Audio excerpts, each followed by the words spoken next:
Il n'y a pas l'enlèvement pour toi. Et nous disons aussi, toutes les églises qui disent qu'un pasteur ne peut pas se marier, c'est l'église de Satan. Toutes les communautés qui disent que les évêques, les pasteurs doivent être des célibataires à vie, ce sont des églises de Satan. Parce que la Bible n'a pas interdit un homme de se marier. La Bible n'a pas interdit un évêque de se marier. La Bible n'a pas interdit un pasteur de se marier. Mais pourquoi aujourd'hui on voit des églises là où il y a des pasteurs qui ne se marient pas? Ce sont des suspects. Ils sont des suspects. Ils sont des suspects. Parce que la Bible nous a dit, l'homme quittera la maison de son père et de sa mère, s'attachera à sa femme, tous les deux devenant une seule chair. On n'a pas interdit à l'homme de se marier. Mais pourquoi aujourd'hui, il y a d'autres communautés qui disent qu'un évêque ne peut pas se marier? Ce sont des églises de Satan. Le mariage est biblique. Le mariage est biblique. Si un homme veut se marier, il est libre. Si un homme veut rester avec être célibataire aussi, il est libre. Si un homme veut avoir aussi plusieurs femmes, il est libre. Nous disons aussi, toutes les communautés qui connaissent la polygamie, ce sont les églises de Satan. La polygamie c'est une bonne chose. La polygamie, c'est une bonne chose.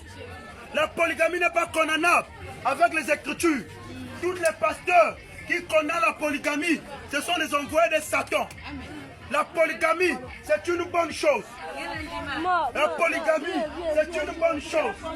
Nous disons qu'un pasteur qui connaît la polygamie est un envoyé de Satan. Si tu es d'accord ou bien tu n'es pas d'accord, tu peux poser ta question, on va te répondre selon la Bible. Nous disons ici qu'une église, un pasteur qui condamne la boisson, c'est un envoyé de Satan. La boisson n'est pas condamnable, mais c'est l'ivrognerie qui est condamnable. C'est l'excès qui est condamnable.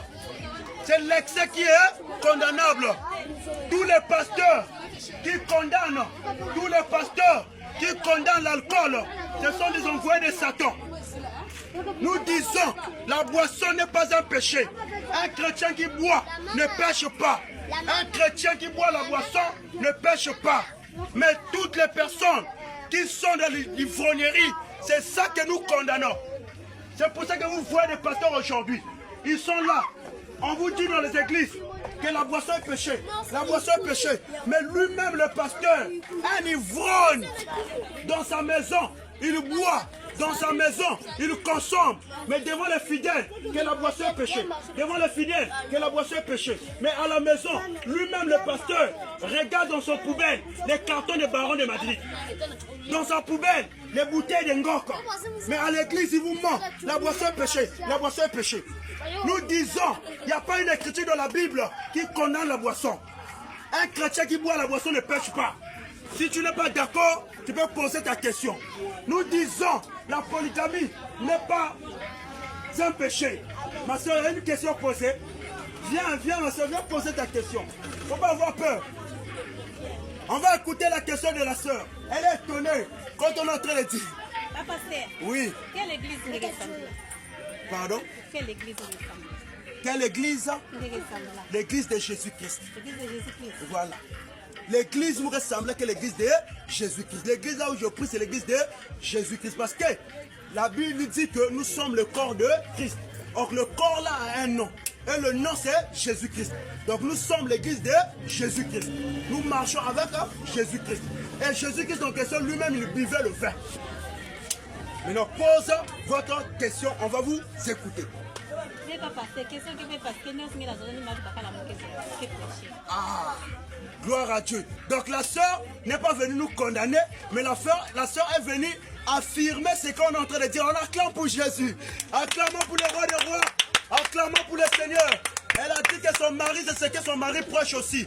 Parce qu'aujourd'hui, on est en train de confondre, on est en train de nous mentir. Ma sœur, nous condamnons l'ivrognerie. La Bible dit les ivrognes n'hériteront pas le royaume des cieux. Mais si un chrétien boit avec excès et avec modération, s'il boit sans être ivrogne, il ne pêche pas devant Dieu. La boisson ne va pas amener quelqu'un en enfer. La boisson ne va pas amener. Mais c'est l'esprit de l'ivrognerie qui est derrière cette consommation. C'est-à-dire que c'est lui qui est en train de boire, l'esprit là, qui te pousse à être ivrogne. C'est ça qu'on condamne. Mais celui qui boit avec modération, avec responsabilité, il n'y a pas de problème. Mais le pasteur aujourd'hui, malgré fait du soumou, mais lui-même, il est en train de boire. Lui-même à la maison, un buveur. C'est un péché. Oui, ma soeur.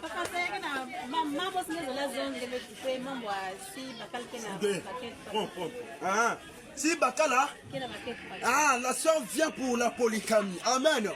La soeur a compris. Oh, mais voilà. La soeur aussi, c'est la même question. Question de la polygamie.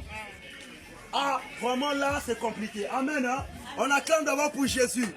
Acclamons pour le roi des rois. Acclamons pour le Seigneur.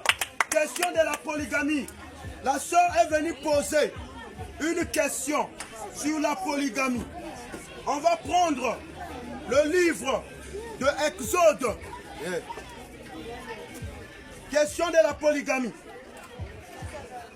On va prendre le livre de Exode pour voir si ce que je dis c'est biblique ou c'est pas biblique. Nous prenons, on commence avec le livre de Exode. Ma soeur, tu m'écoutes? Avec le livre de Exode 22, à partir du verset 16.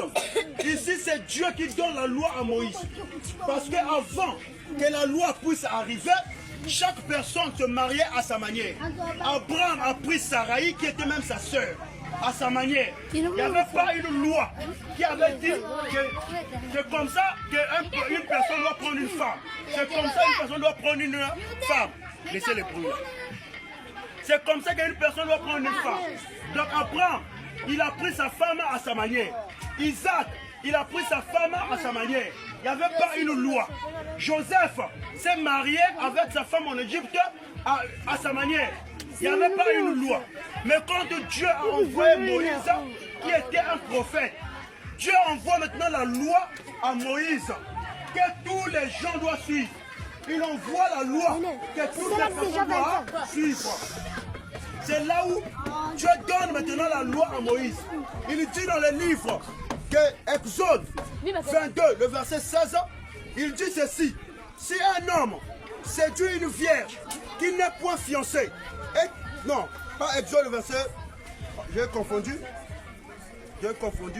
ça c'est pas ça.